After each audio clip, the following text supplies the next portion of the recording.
estamos de volta e hoje a gente está conversando sobre o relacionamento dos avós e dos pais com os filhos, com os netos. E a gente está aqui com a Maristela, com a Magali e com o Clóvis. E antes da gente continuar o nosso bate-papo, a gente vai ver uma matéria que a repórter Amanda preparou com a família Marcondes Rodrigues Neves. Acompanhe conosco. É muito comum que hoje em dia os pais contem com a presença dos avós para ajudar na criação dos filhos, por causa da rotina do dia a dia, tempo no trabalho. E hoje nós estamos na casa da família Marcondes Rodrigues Neves para conhecer essa história, que de 2 passaram para 7 e como tem desafios para conviver com uma família tão numerosa.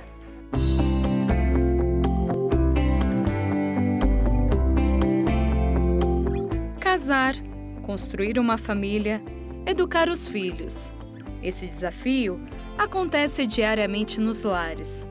Mas quando o casal também sonha em adotar, e isso tudo acontece junto. Era um sonho meu de ter filhos adotivos. E eu sempre sonhava que seriam mais de uma criança que, né, e não tinha nenhum tipo de restrição. De repente, eu engravidei, né? E aquilo assim, eu falei, eu não vou de maneira nenhuma suspender nada. E levei a gestação e quando faltava, então, 35 dias, daí a juíza ligou. Você aceita? São 2. Claro que eu aceito, né? E aí ela assim, você já tem filhos? Daí eu peguei e falei assim, na verdade vou ter. Aí, quando a juíza, ela falou que a juíza ligou, conversando com ela, eu colocando, agora são 3, só vem 2, mas como é que nós vamos fazer? Não poderia nascer 3? A gente tem que estar preparado, a gente não sabe. E deu condições de comprar todas as fraldas. 800 por mês, uma lata de leite por dia. Eu me sinto, assim, agraciada, né? Porque as pessoas falam, você tem que escrever um livro com a sua história. Mas, na verdade, eu acho que as pessoas que estão com a gente, assim, conseguem entender. Eu sempre falo que se um dia São Pedro falar assim para mim, olha, eu vou te dar um carnê, enquanto você não terminar de pagar tudo que você deve para os seus pais, você não entra no céu. Então, assim, eu não vou entrar nunca, né? Porque se não fossem eles, a gente não teria dado conta. Para ajudar na missão de cuidar dos quase trigêmeos, Dona Diva e seu Antônio entram em ação. Afinal, além do Vinícius, que já estava para nascer, agora tinha também a Ana Flávia e o Gabriel. No dia seguinte que eles chegaram, a minha mãe já chegou, né?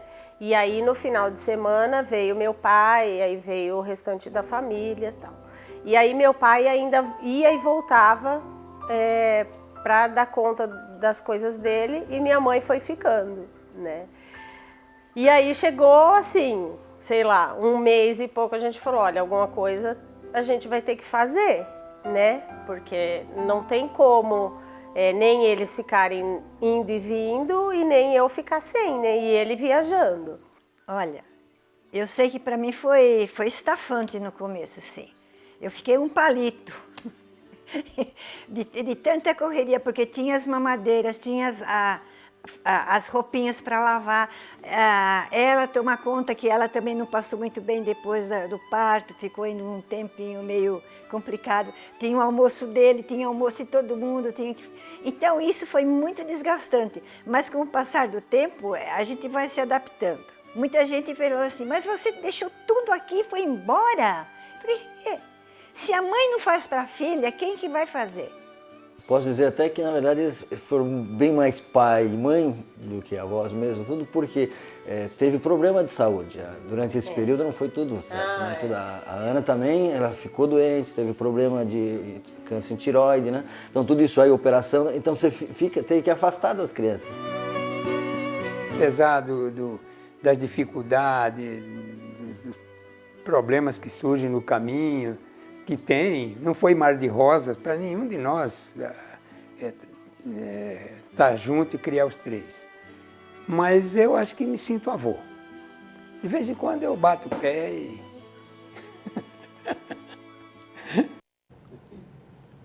Ai, Que história, não, gente? Que história. Ela estava grávida, quando faltavam poucos dias para nascer o filho biológico, adotaram, chegaram mais 2 adotados, 2 gêmeos, né? E teve que gritar socorro pro pai e para a mãe, né? Que lindo, né? E a gente viu aí, né, Clóvis, Magali, que ingratidão, né, que ela tem para os pais dela, e a mãe também falando, nossa, mas se a minha filha não puder contar comigo, com quem que vai contar, né? Que bonita a história, né? Não, é automático isso, né? Eu acho que é uma alegria tanto para os filhos como para nós, pais. Ajudar, nossa, e a gente não pensa 2 vezes antes de fazer.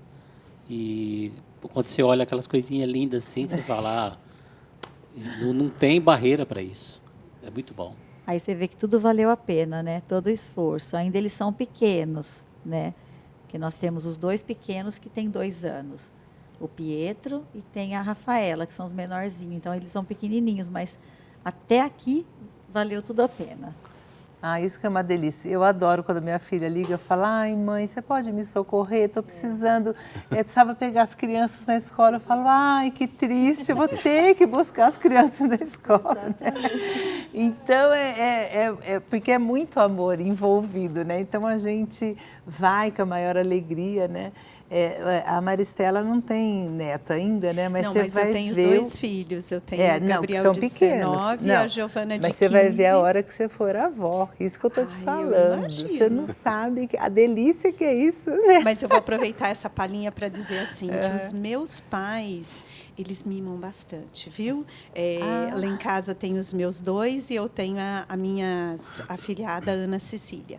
E os meus pais são assim, é tão interessante que o Gabriel, com 19 anos, eles têm as preocupações de passar na padaria de manhã e levar o pão antes dele ir para o trabalho. É uns mimos assim que eu falo, que gostoso, a gente vai levar isso para a vida, né?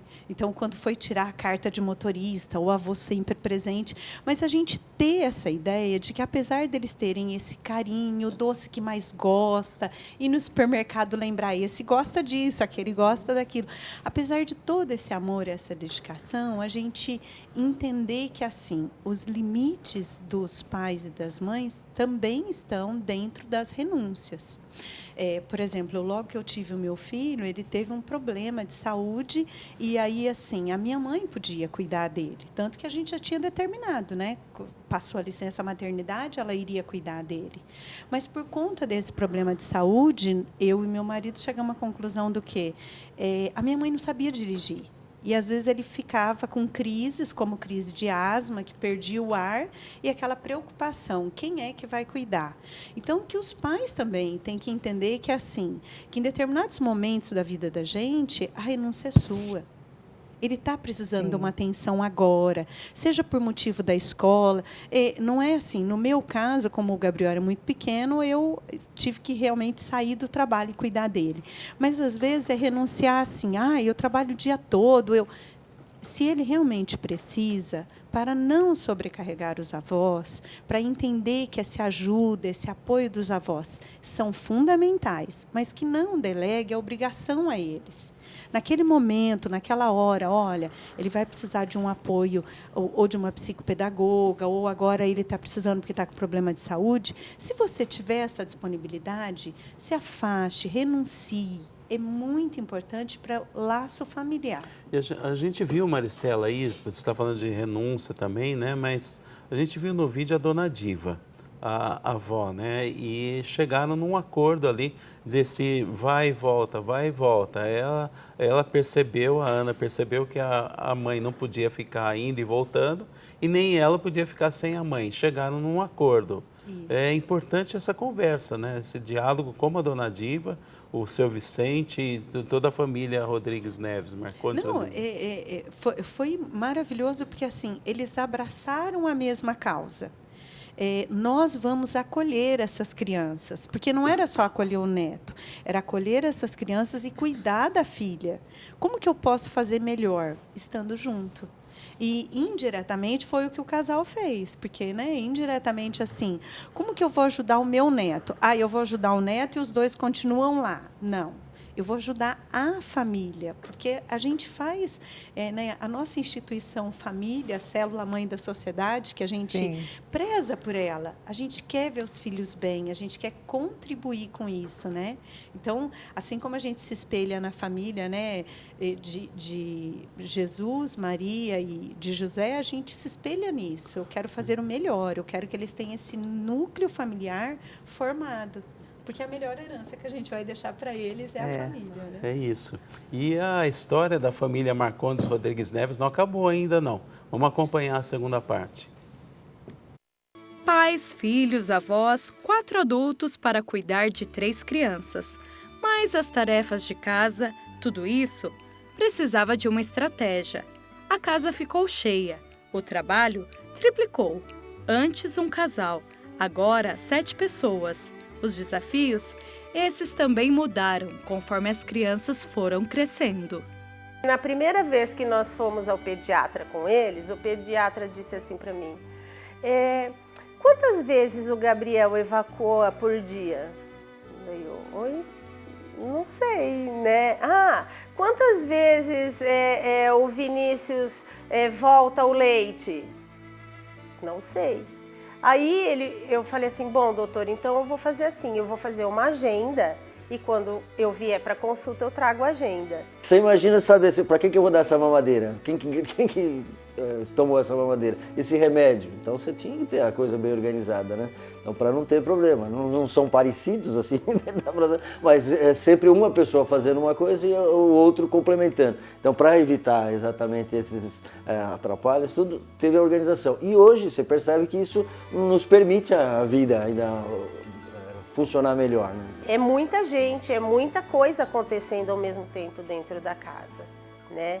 E nós não somos uma família independente, nós somos uma família totalmente dependente um do outro.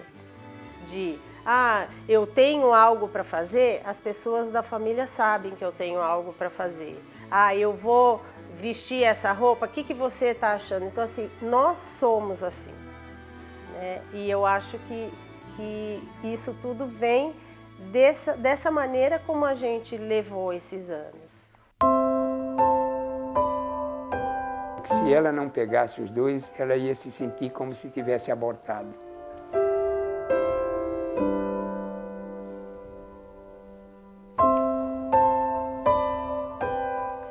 Então, nós temos os 3 aí, fazendo a nossa alegria, quando vem com uma nota boa, quando vem com uma coisa que acontece bem. E a gente está aqui para fazer tudo de novo. Relembrando os momentos, hoje a família se renova, as gerações se completam. A troca de experiência traz diversos benefícios, seja por adulto, o idoso e o adolescente. E o amor, esse só aumentou. 15 anos juntos, tem que ter alguma coisa. Tem que ter. Então, nós temos, acima de tudo, uma coisa chamada paciência. De vez em quando a gente perde a paciência, mas perde dentro do limite. O ruim é quando você perde essa paciência acima do limite. Então, a gente perde a paciência. Digo eu, ela, ele, as crianças.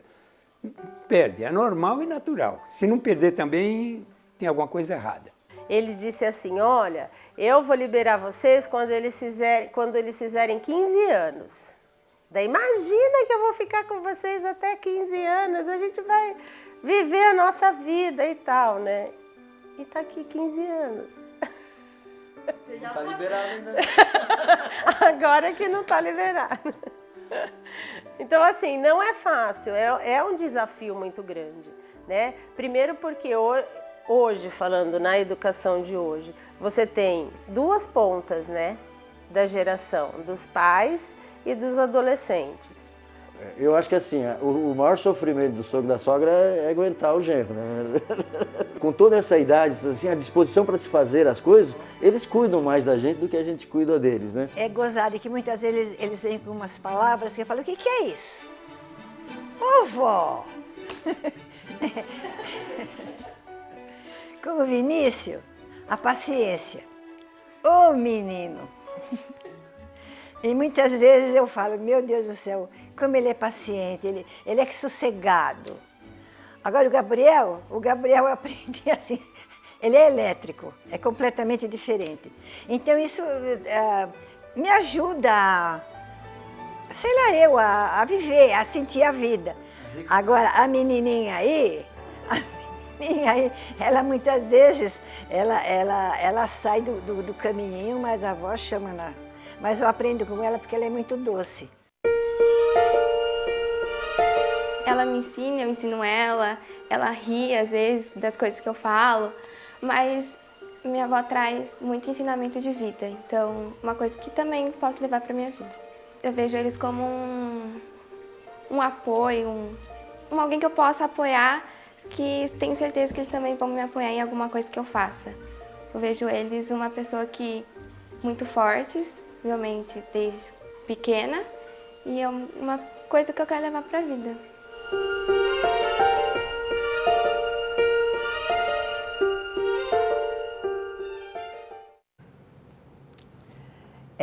Tô com um problema sério aqui, porque borrou minha maquiagem, né? Porque foi assim, muito lindo, né? Eu tô emocionada. Esse avô falando, né? Se ela não pegasse essas crianças como se ela tivesse abortado. Então, assim, gente, que cumplicidade dessa família, né? Vamos pegar, nós estamos juntos, né? E assim, eu achei muito lindo eles falarem, né? Nós estamos juntos, né? Nós somos... realmente foi ele falou assim, nós somos dependentes, né? É uma cumplicidade, assim, realmente. Foi, nossa, realmente muito bonito. E eu gostaria que você fechasse um pouquinho para a gente, né, essa história. A história da família como a gente já tinha mencionado anteriormente, é essa estrutura, é esse apoio, é você sentir a necessidade do outro, é fazer o exercício da empatia. Eu vou me colocar no lugar do outro. Se eu tivesse nessa situação, eu ia precisar dessa ajuda. E eu achei maravilhoso assim, a humildade que eles têm de entrar dentro desse processo e respeitar os limites e estabelecer um convívio entre eles, porque a gente não vê divergência. Sim. A gente vê que só veio para somar, né? Bacana. Então, isso é o que há de mais importante ali dentro da família. Que a gente entenda que a gente está ali, que a função dos avós é ser referência, ajudar quando necessário. E olha que lindo o genro falando. E eu não liberei eles ainda, vão ficar aqui por muitos e muitos anos. Então, assim, são uma experiência, uma ajuda necessária, que só vieram acrescentar. Então, de parabéns. E Magali e Clóvis, vocês se identificaram com essa história? O que vocês sentiram com essa história linda que a gente passou aí? Nossa, a gente se identificou muito, né? Nossa, assim, primeiro foram 3 ou 4, né? 3, né? Então aí, assim, já, pela quantidade, a gente já começa a se identificar. Mas a identificação nossa, a vontade de ajudar. A família que não deixa de se dispersar. Né? Se percebeu qualquer tipo de dispersão, de alguma forma, a família vem e abraça e vai fechando para que nada se disperse e fique tudo ali em paz. Ali. Importantíssimo. E durante o vídeo, a gente viu também a opinião do seu Antônio, que é o avô, falando da necessidade de ter muita paciência, né? Dentro desse conselho do seu Antônio, eu queria ver mais uma mensagem do WhatsApp que está chegando aqui para a gente. É uma mensagem da Ana. Olha o que a Ana está falando aqui. Boa noite. Tenho 2 filhos, João e Gabriel. Estou me sentindo frustrada por ver tudo o que ensinei caindo por terra com a chegada da adolescência. Sinto que não estou dando conta. O que fazer? Obrigado, Ana, pela sua participação. Maristela, o que fazer? Então, uma das coisas, Ana, que a gente tem que restabelecer são assim, as regras de convívio, aquilo que é o não, e se é não, não tem negociação. A grande questão que às vezes a gente sente é assim, é muito natural que na adolescência, a era dos hormônios, primeiro, enquanto eles são criança, você vai dizer assim, olha, você não pode fazer isso, porque senão vai acontecer isso, isso, isso. E eles vão crescendo, e aí eles vão entendendo que algumas das coisas que a gente colocava para eles, é mito, não acontece nada. Se eu fizer essa negligência, não vai acontecer nada. Então, essa sensação de que o meu não está sendo uma barreira para que não aconteça isso, para que ele entenda que isso é o limite, ele só está sendo negligenciado se você não está tendo firmeza no seu não. E ser autoridade não é ser autoritário. Então, eu tenho autoridade do quê? Olha, eu sei o que é melhor para você. E se eu estou dizendo que isso não é o melhor para você, não é o melhor. Então, explicar as razões por que você... Sem precisar brigar, né? Sem precisar brigar. Porque, às vezes, assim, aquela autoridade, assim, porque quem manda aqui sou eu. Aí, você mede força com o adolescente, que daí ele pensa assim, não, mas eu vou falar com meu pai. E se não é com o pai, é com a avó. Porque meu avô falou que eu posso. É porque são criações diferentes. Mas o meu pai, nessa época, fazia isso. Mas... exaltar sempre assim, olha, quando a gente for usar um exemplo e sempre colocar, sigam os bons exemplos que a gente fez. Eu cometi erros e eu gostaria que você não cometesse, mas que seja uma coisa assim, a gente tem que ter diálogo, sim, mas a gente tem que colocar que a nossa autoridade, não o autoritarismo, mas a autoridade pertence aos pais. Porque quando a gente começa a deixar as coisas muito à vontade, faz se você quiser, e você quer isso, e você quer aquilo, quer dizer, você tá abrindo precedentes para as escolhas dele, e a escolha dele pode não ser a sua. Então, assim, como a gente quer o melhor, em alguns momentos a gente tem que usar a nossa autoridade. É isso, Ana. Lembra do conselho do seu Antônio e aquilo tudo que a Maristela já deixou claro para a gente. Paciência. O João e o Gabriel merecem a tua paciência e precisam da tua paciência. A gente precisa fazer um intervalo, daqui a pouquinho a gente volta. Até já.